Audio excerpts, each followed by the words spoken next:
선지자께서 가려 뽑은 기별 68쪽에 이런 말씀을 주셨습니다.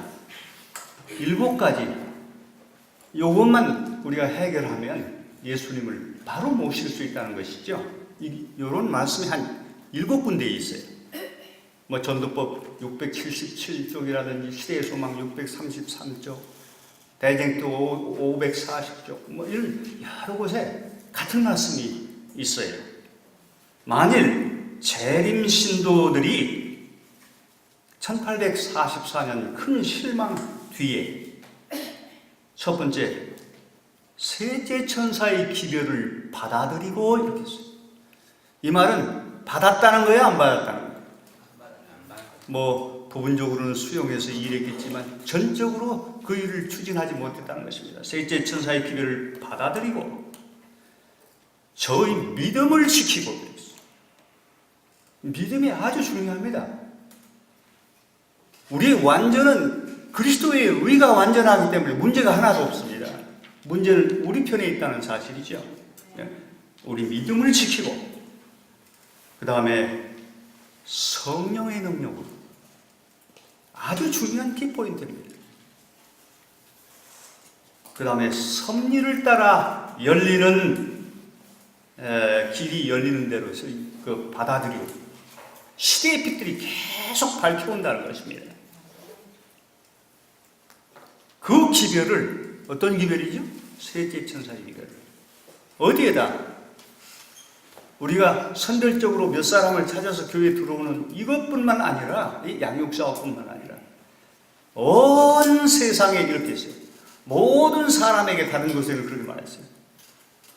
그 다음에 가장 큰 핵심 포인트가 전파하였다면 이렇게 했습니다. 누가 오셨을 것이라고요? 예수께서 이미 오셨을 것이다. 우린 이 7가지를 잘 생각해야 됩니다. 제가 이게 미국에서 이 기별을 간추려서 전했던 파워포인트인데 여기 지구성역 시대라는 말이 아주 굉장한 설레는 말입니다. 우리 교회가 어떤 울타리 안에 처져 있는 게 아니라 복음이 온 땅에 가는 곳마다 성령이 지도하시고 밝게 해서 온 세상이 결국 밝아져서 남은 교회화 되어가지고 그것이 이슬람이든 천주교이든 상관없이 그 진리를 받은 정직한 바알에게 무릎 꿇지 아니한 그 백성들을 주님이 밖에서도 양육하시고 역사의 때 부르시면 하루에 1,000명씩 회개한 자들, 그들은 바로 하늘나라 갈 사람들이에요. 구도자가 아닙니다. 그들이 모이게 될 것이다. 스가랴 2장에 보면 마지막 시대의 성소 역할이 있는데 성문이 없어요. 성문을 쌓지 않았어요. 개방된 성경, 성령의 불성합을 이루겠다고는 그런 말씀이 스룹바벨 성전을 지면서 나와 있는데 스가랴 2장은 요한계시록 10장보다 더 정확하게 재림운동에 대해서 예언해놓은 그런 장입니다. 여러분 한번 좀 살펴보시면 좋겠습니다. 지구 성역 시대에 온 땅이 남은 교회화돼서 곳곳에 있는 당신의 이른 양들이 역사적으로 준비돼요. 하나님이 나중에 온 땅을 흔드십니다.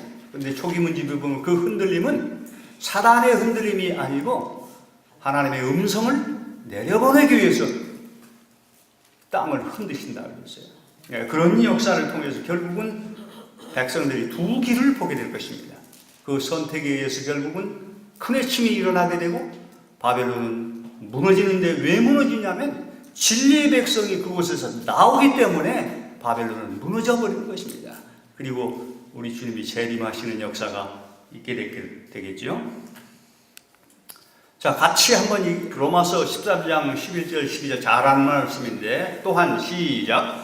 또한 너희가 이 시기를 알거니와 자다가 깰 때가 벌써 되었으니 이는 우리의 구원이 처음 믿을 때보다 가까웠으니라. 밤이 깊고 낮이 가까웠으니 그러므로 우리가 어둠의 일을 벗고 빛의 갑옷을 입자. 아멘. 자, 이렇게 어려운 악의 결과가 아주 총동원돼서 이게 이 재댕교회 사건이 암암리에 일어나는 이런 때 왜 이 이런된 요한계시록을 통해서 그리고 스가랴 2장을 통해서 결국 계시된 요한계시록 10장, 12장을 통해서 계시된 이 남은 교회가 탄생됐는데 이 교회가 왜 존재하는가? 이 QOD라고 하는 세상 교회들이 저희 이 교단에게 물어볼 때 질문에 대답하는 QOD라는 책이 있습니다. 그 책에 이렇게 정직하게 얘기하고 있습니다. 209쪽인데요.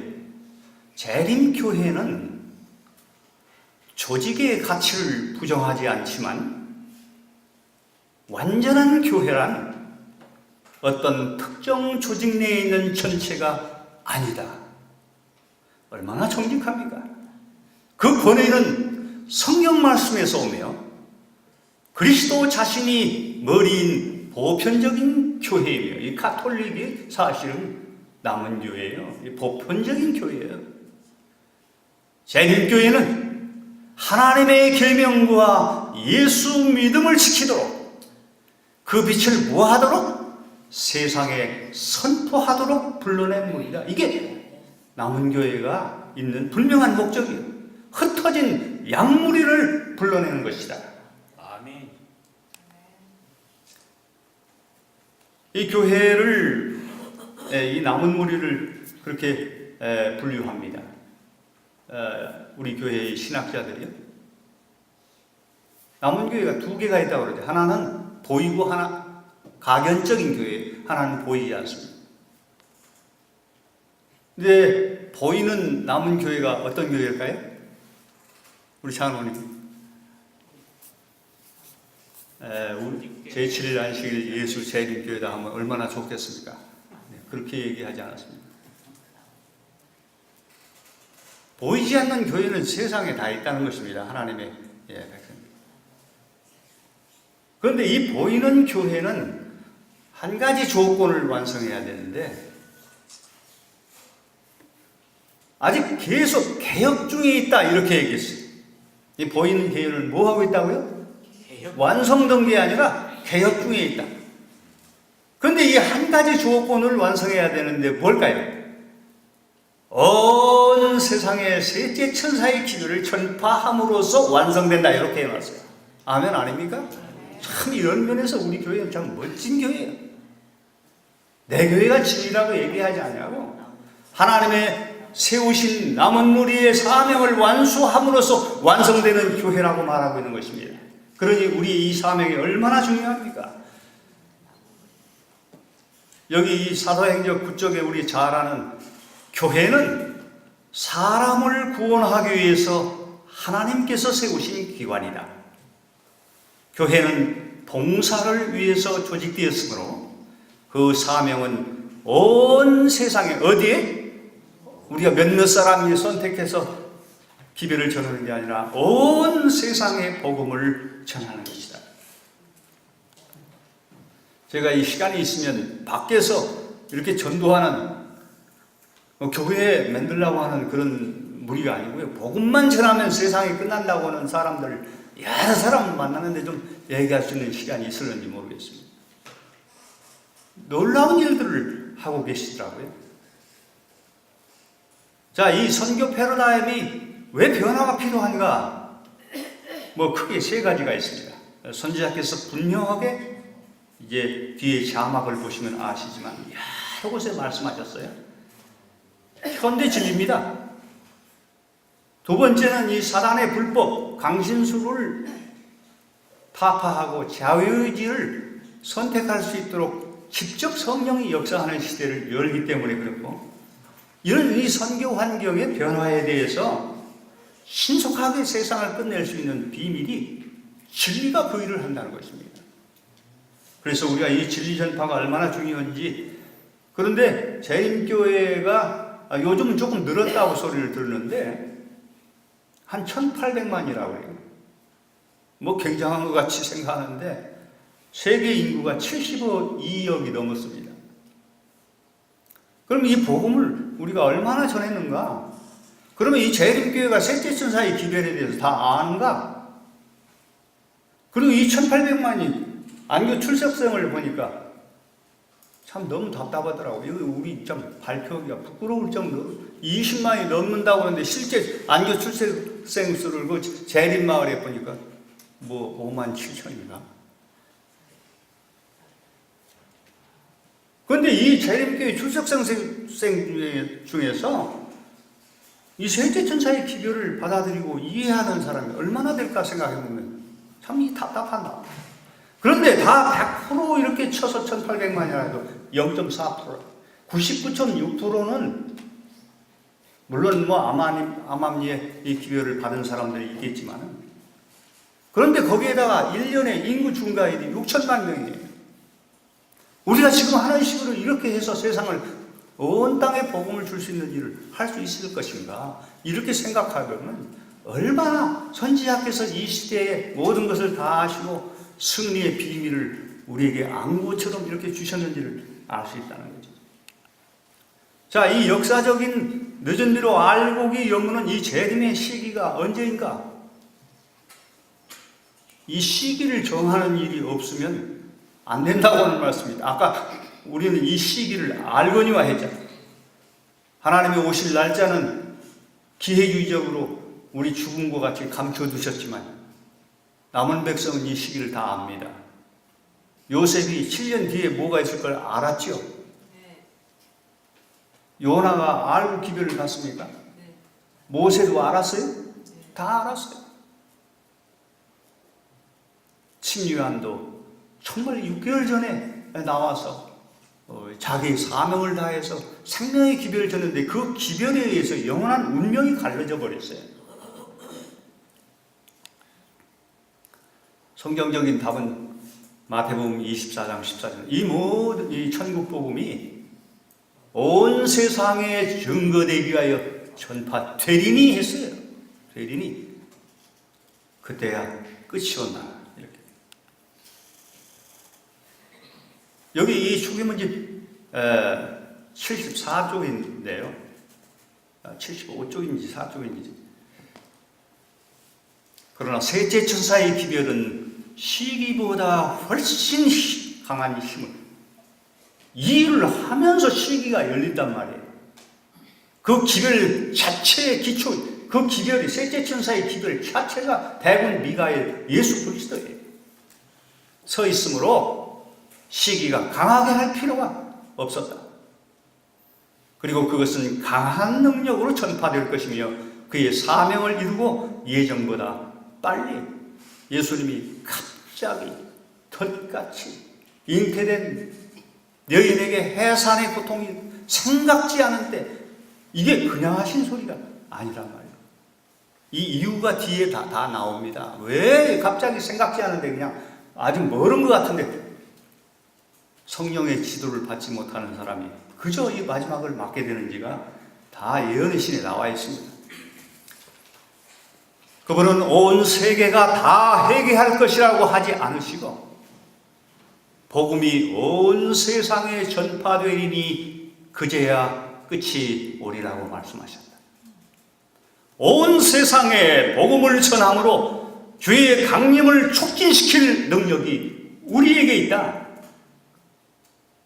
교회가 맡겨진 사업을 이루었다면 온 세계는 벌써 경고를 받았을 것이고 주님은 이 세상에 오셨을 것이다.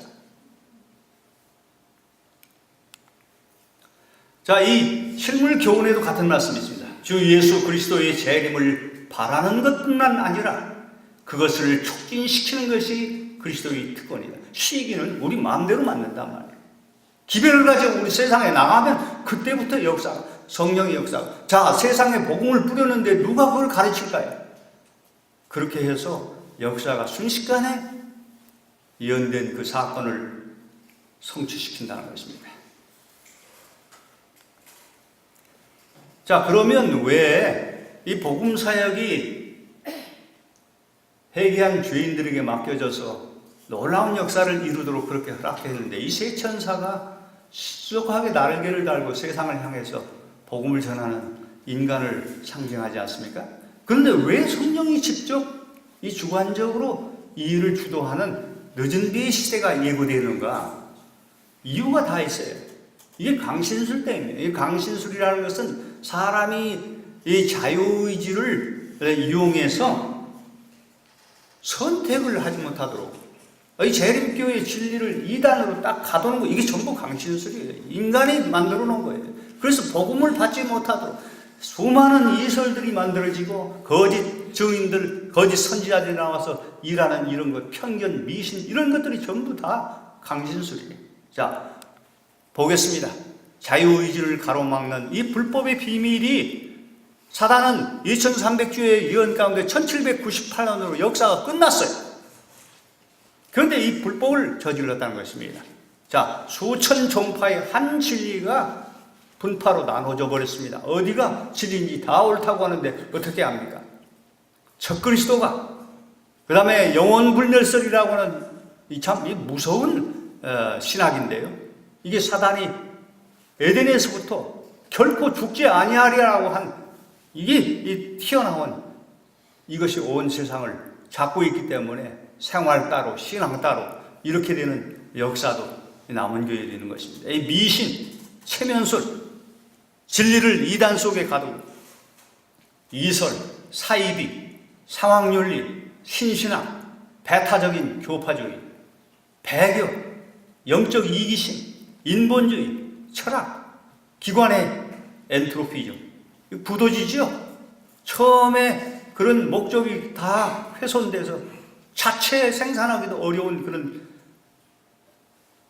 사실을 이 엔트로피즘이라고 하는데, 이 권위주의, 그 다음에 문화장벽, 얼마나 많은 이 아시아 지역을 14세창이라고 하는데 제일 복음이 진척이 느린 곳이에요. 여기 힌두인이나 그 다음에 이제 불교, 이슬람, 여러 이 문화들이 길을 막고 있는, 특별히 이북 같은 이런 공산주의 같은 이런 독재주의 같은 이런 특수 문화들이, 민족주의, 방언, 자존심, 과시적 물량주의, 이론적인 교만, 불순종, 이 모든 것을 통틀어서 포스트 모더니즘이라고 하는데, 진리를 다 가려놓는, 서로 잘 연합해서 먹고 살자고 하는, 그러니 무서운 세계화라고 하는 이런 과정을 통해서 결국은 우리가 스스로 밖에서 진리를 찾기가 어렵게 만들었다. 이게 제 얘기가 아니라 여러분 이 대쟁투에 있는 말씀을 한번 보겠습니다. 굉장히 중요한 말씀이에요. 만일 바벨론의 술로 취하게 하는 절망적인 일이 세상에 없었을 것 같으면 명백하고 예리한 하나님의 말씀의 진리로 말미암아 죄를 깨닫고 회개하는 사람들이 무수히 많았을 것이다. 그러나 종교적 신조에 여러 가지 혼란과 상호 간의 모순이 있었으므로 사람들이 어떤 것을 진리로 믿어야 할지 모르게 되었다. 다 내게로 오라고 하잖아요. 예수에게로 오라고 하는 말씀이 아니라, 여기 빨간 줄부터는 같이 있습니다. 시작. 세상 사람들이 회개하지 않는 죄는 누가 책임져야 된다? 교회가 책임져야 된다. 참으로 두려운 말씀입니다. 그런데 여기에 대한 명쾌한 답이 뒤에 있습니다. 자, 이 인간에게 부여된 이 선택의 고난이 상호간의 악의에 의해서 스스로 선택하기 어려운 지경에 처한 이 불법에 처한 비밀을 광범위한 이 강신술이라고 말하는데, 이걸 단숨에 제압하는 큰 배도는 점점 격화해요. 광선이 통과할 수 없는 깜깜한 지경에 들어간다고 했어요. 성경과 예언신이 다 있어도요, 이게 우리 마음속에 들어가서 우리를 바꾸지 못해요. 이게 전부 불법이고 강신술인데 이걸 단숨에 제압하는 놀라운 선교 패러다임이 뒤에 나옵니다. 여기 자서전 202쪽에 보면 나는 출판물들이 이미 여러 나라에서 사람들의 마음속에서 편견과 미신의 장벽을 타파하고 있음을 보았다. 계시로 보신 거예요. 나는 또한 사람들이 현대진리가 실린 간행물들과 소책자를 열렬한 관심을 가지고 연구하는 것을 보았다. 그들이 이 모든 것이 사실인가 확인하기 위하여 성경을 상고할 때 누가? 천사들이 그들 우위를 맴돌며 그들이 읽은 출판물에 실린 진리가 그들의 마음속에 깊이 감명되도록 하기 때문에 새로운 빛을 깨닫게 되었다. 이 침례요한의 기별이 아주 중요합니다. 요걸 이 밤중소리라고 하는데 첫째 천사의 기별, 둘째 천사의 기별과 연계돼서 나오는 이 빛이 운명을 좌우했어요. 십자가를 만들었어요. 여기 보세요. 나는 돌이켜 그리스도의 초림이 전파되던 때를 보았다. 침례요한이 엘리야의 정신으로 예수를 위하여 길을 예비하도록 보내심을 받았다. 그러나 요한의 증언을 배척한 자들은 예수의 교훈에서 아무 유익도 받지 못했다. 유대주의가 그렇지 않습니까? 죽은 사람을 살리고 굉장한 하나님이라는 사실을 보여줬음에도 불구하고 결국은 예수를 자기 손으로 죽이는 존속살인을 저지르고 말고 유대 종교는 역사를 스스로 끝내고 말았어요. 이 십자가는 스스로 심판이에요. 그런데 이 시대의 침례 요한의 이 중요한 기별을 누가 하는가? 보세요. 회개하라. 천국이 가까웠느니라가 침례 요한의 기별이었다. 이 동일한 기별이 뭘 통해서? 우리의 출판물을 통해서 오늘날 세상에 전해져야 된다. 여러분, 이 셋째 천사의 기별을 담긴 출판문을 위원회 시내는 무언의 진리의 사자라고 그랬어요. 이 큰 외침을 이들이 한 것입니다. 7증언 140쪽에도 이런 말씀이 있습니다. 큰 능력을 가지고 하늘에서 내려와 그 영광으로 온 땅을 환하게 하는 또 다른 천사의 사업이 뭘 통해서? 우리 출판소들을 통해서 크게 성취되어야 한다. 왜 우리가 이 일을 하고 이게 얼마나 큰 특권인지를 우리가 알고 괜히 하는 게 아니란 말이에요. 여기 화이트는 1T 107쪽에 굉장히 중요한 말씀을 하셨습니다. 나는 출판 사업이 번영하는 것을 반드시 보아야 한다. 여기 나는 재림교회예요. 지금 선지자는 가셨기 때문에 나는 출판물이 재림교회는 출판 사업이 번영하는 것을 반드시 보아야 한다. 그 사업이 바로 나의 존재 자체가 함께 관련되어 있다. 만일 내가 이 사업에 관심을 잃어버린다면 내 손에 글 쓰는 재주가 있다 한들 무슨 소용이 있겠는가? 이렇게 말씀하셨어요. 자, 이 화이트 아주 굉장한 다양한 선지자의 글들에서 같은 말씀이 나오는데 아주 중요한 이 자서전에 있는 말씀은 제가 따봤어요. 잘 하나하나 잃어버리지 않고 보세요. 필요에 따라 전도지와 간행물과 책을 전국의 모든 중요한 거예요. 도시와 촌락에 분포해야 한다. 이것은 몇 사람이? 모든 사람이 참가해야 할 사업이다.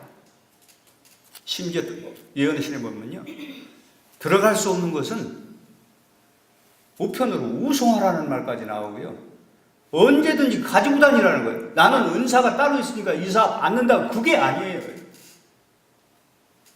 놀라운 말씀을 주셨어요. 이 빛에 의해서 세상 역사가 마무리된다고 하는 얘기를 여러 번 했단 말이에요. 이것은 모든 사람이 참가해야 할 사업이다. 훈련받은 사람들을 선교사로 파송하여 분포해야 됩니다. 지금 그렇게 하지 않습니까? 미주에 가고 이쪽에 가고 우리 조경신 장로님 저 영남 쪽에서, 그 다음에 이 황병문 장로님 서울 쪽에서. 이거 다 예언된 사업이에요. 때가 되면 소수의 사람들을 일으켜서 이런 일을 하겠다고 다 예언되어 있어요. 훈련받은 사람들을 선교사로 파송하여 분포해야 한다. 이것이야말로 이 시대의 요청에 의하여 전 시간과 힘을 다 바쳐서 일하는 가치 있는 사업이다. 간행물과 전도지를 분포함으로써 훨씬 많은 일을 성취할 수 있는데, 이것은 누가 지정하신 방법? 하나님께서 지정하신 방법이며, 노력과 재정을 투자하여 가장 큰 결과를 거둘 수 있는 참된 선교 사업이다. 선지자가 시대를 잘 몰라서 이렇게 써놨는지는 모르겠어요.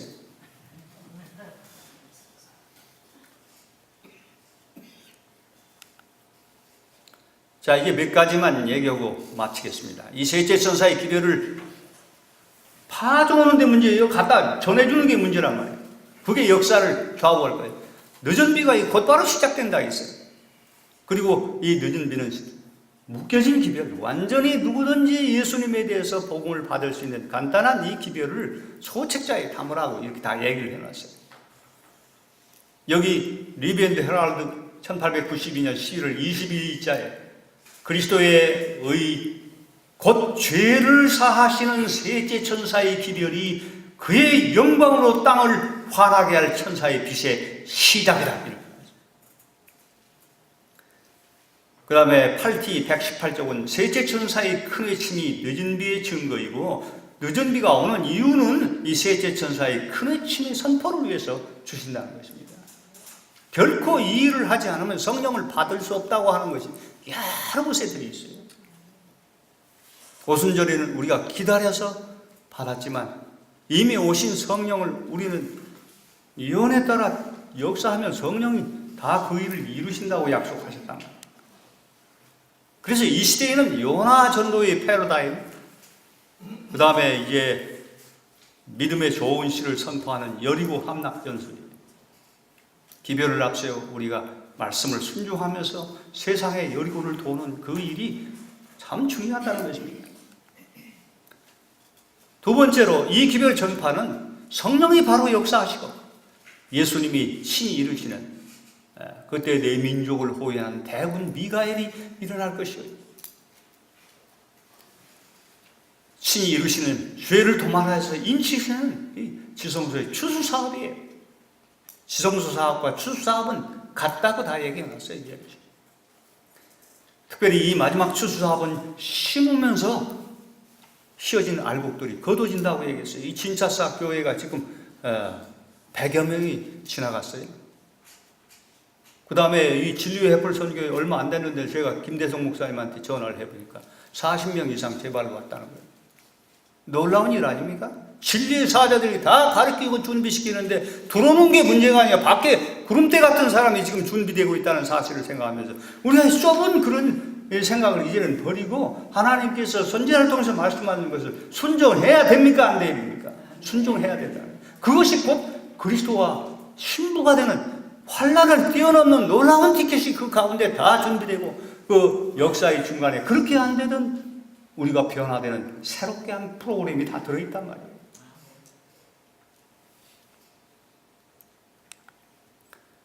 여기 7T 149쪽에 보면 하나님의 기별자로 내보낸 출판물들은 하나님의 인을 지니고 있다. 인치는 사업이에요, 여러분. 세상. 여기만 있는 게 아니라 부모와 교사에, 학생에 보내는, 여기 380쪽에 보면 누가 세상 사람들로 하나님의 큰 날에 준비하도록 세 천사의 기별을 외칠 것인가? 세째 천사의 기별 가운데는 뭐가 있다? 하나님의 인이 지켜있다. 여러분, 이 사업이 그냥 시시하게 사람 보이지 않는다고 그래서 그렇게 노아처럼 보이지 않는 일을 그대로 순종해야 되는 놀라운 사역. 이 시대에 성소를 완성하는, 성소는 누가 오시기 위해서 짓는 것이죠? 임마누엘, 하나님의 우리와 함께 계시기 위해서. 그러면 예수님의 오시게 하는 사업은 답이 어디 있어요? 이 천국 복음이 모든 민족에 증가되어 전파될 때 끝이 온다고 했으니까 예수님 오시게 할 수 있는 촉진시키는 방법이 바로 이 셋째 천사의 기별을 가지고 날라주는 것이란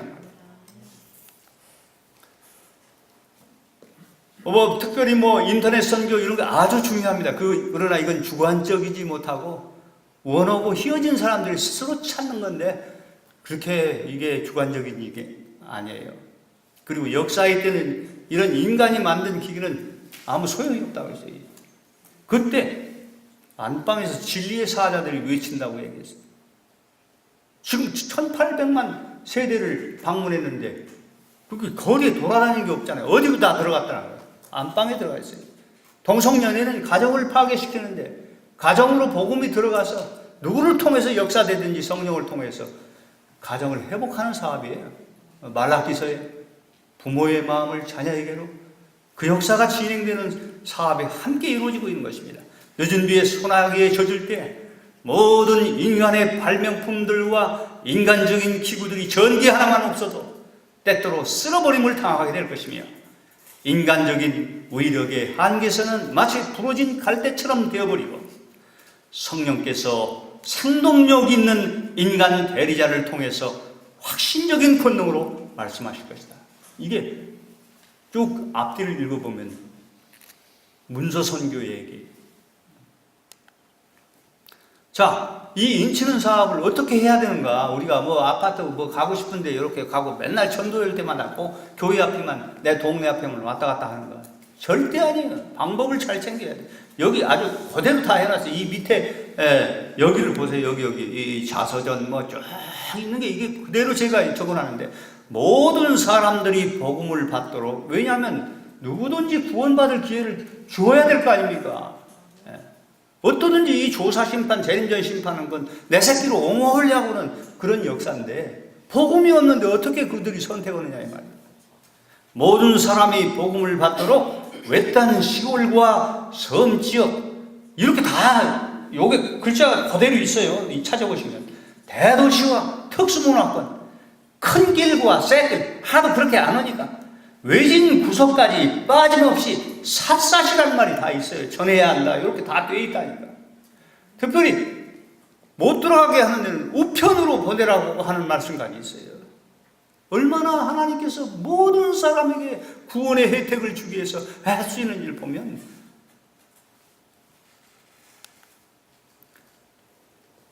자, 그 밑에 것만 읽겠습니다. 하나님께서는 인간의 도움이 없이도 사업을 마치실 것이기 때문에 인간의 도움이 없이는 마치지 않을 것입니다. 누구를 통해서 기여하겠다는 거예요?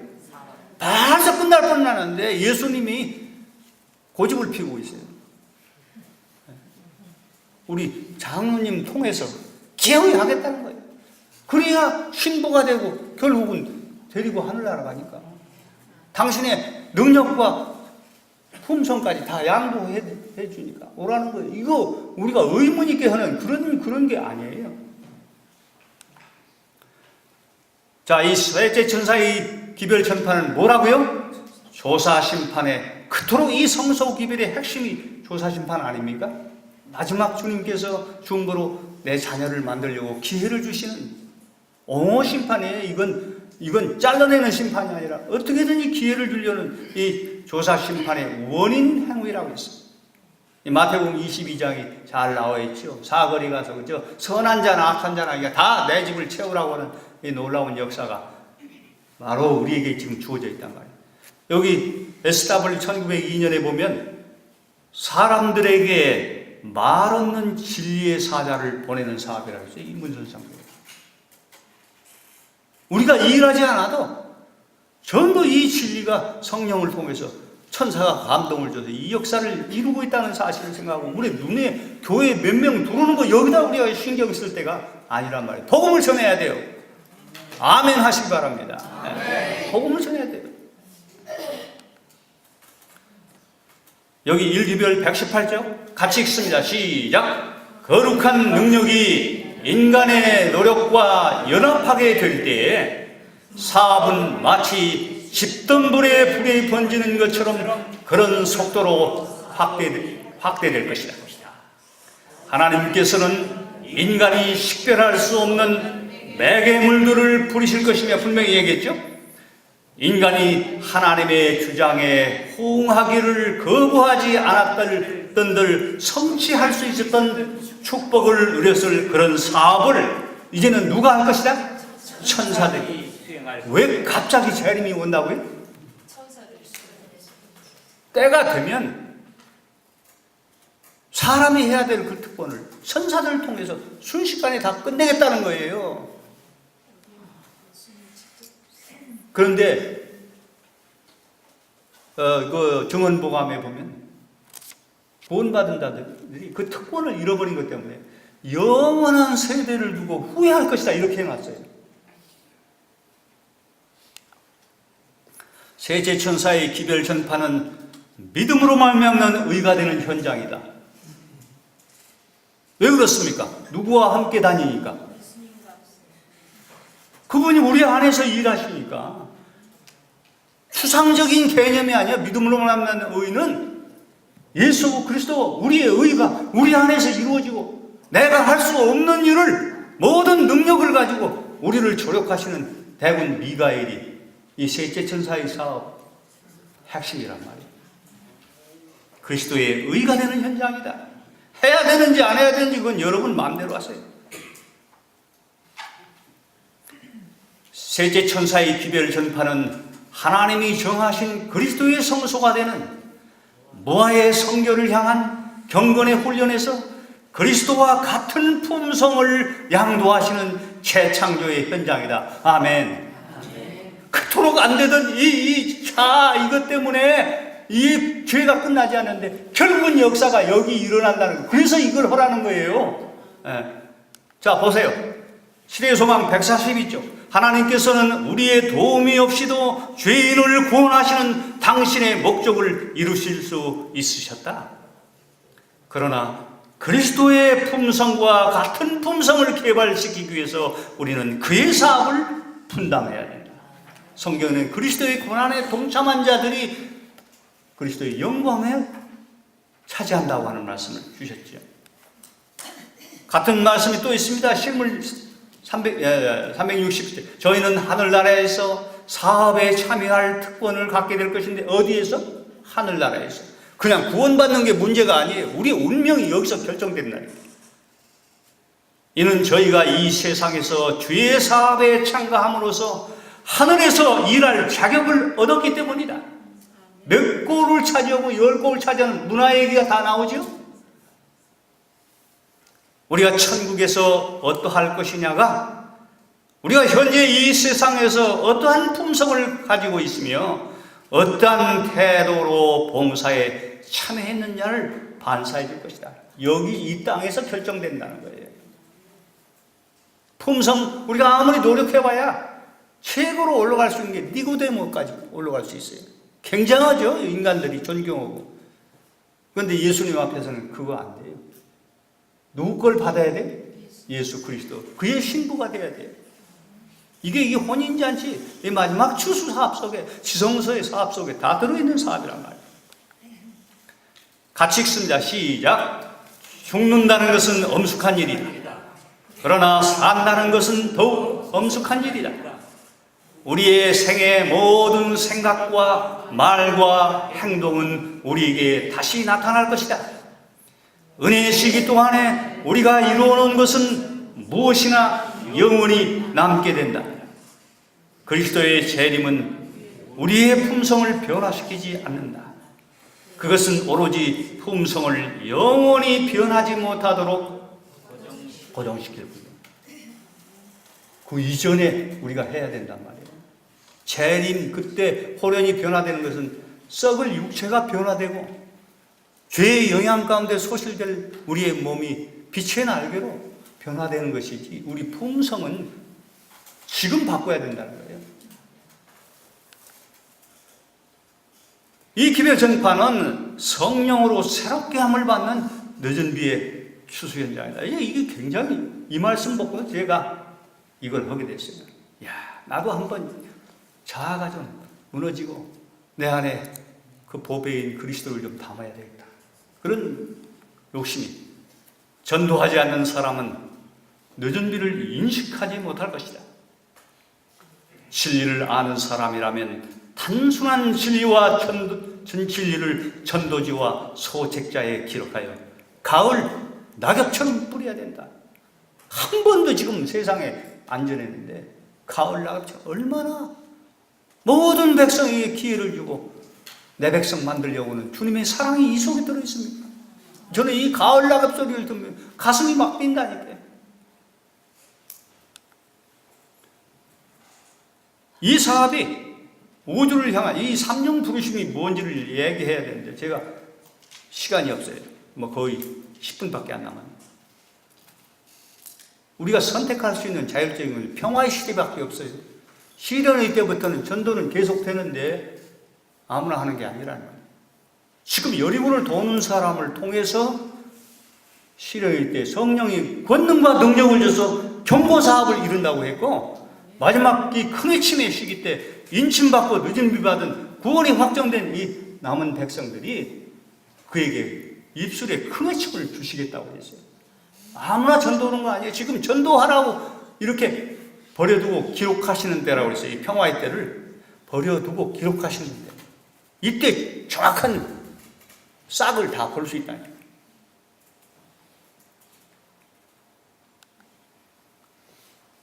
자, 넘어가겠습니다. 아주 중요한 이게 얘기인데 이것도 넘어가겠습니다. 그래서 모든 인본주의와 형식의 사슬에 벗어나서 어린 아이부터 극노인에게 이르기까지 누구나 그리스도의 성소가 될 수 있는 능력의 기회를 이 추수 사업에 부여하셨다. 아멘 아닙니까? 내가 목사님이 아니라 잘 못 가르치는데 뭐든 어떻게 합니까? 그러니까 이 누구나 쉽게 할 수 있는 이 전도를 했는데 네가 다 했다고 한단 말이에요. 이제 마태복음 24장 44절 47절에 보면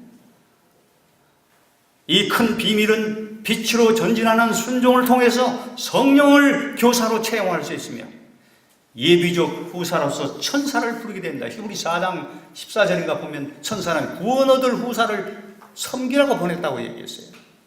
왜 그러냐면 그리스도의 신부이기 때문에 우리가 개념이 아담으로 돌아가는 게 아니에요. 우주 세계를 통치할 왕들로 다시는 이 자유주의가 있음에도 죄가 나오지 못할 그 죄의 가능성에서 우리를 구원하기 위하여 지구의 전쟁 기념관이 이리로 내려와요. 새 예루살렘이.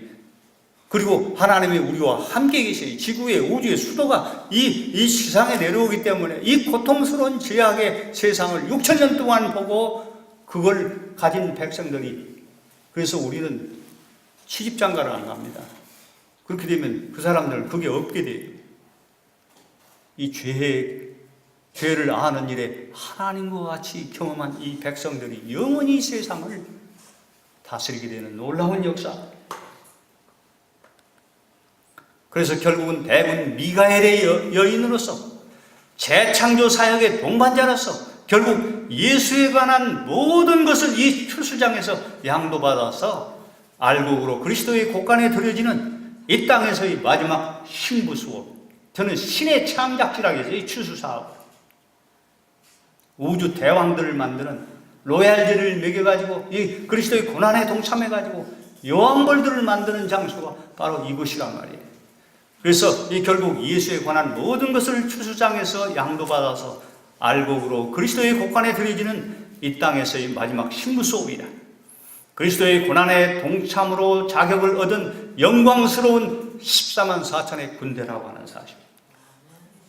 자, 이 뒤에 굉장히 중요한 말씀이 있는데 오늘 여기까지 맺으면서 하나님께서 이 남은 교회를 놀라운 능력으로 성령이 일하게 하시는 놀라운 이 전도사 패러다임의 변화를 통해서 우리가 순종하게 될 때 안에서 밖에서 우리가 하던 지금 안의 일은 계속 해야 되는 일이에요.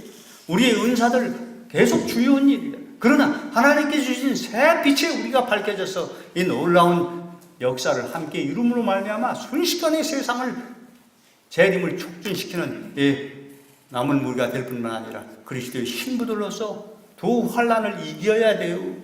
이게 이 바벨론의 역사예요. 풀무불과 사자굴 사건, 일요일 휴업령과 일곱체험, 그리고 품성대제의 자인 아마겟돈. 거기서 살아남는 이유가 있어요. 누가 그 속에 들었어요? 예수 그리스도. 놀라운 이 사업이, 이 추수 사업에 주어졌다는 사실을 기억하시고 우리가 깨어서 함께 연합해서 은사대로 어떤 일을 하든지 우리가 하나님께 함께 충성하고 모두 다 같은 일이에요. 우리가 어떤 일을 하든지.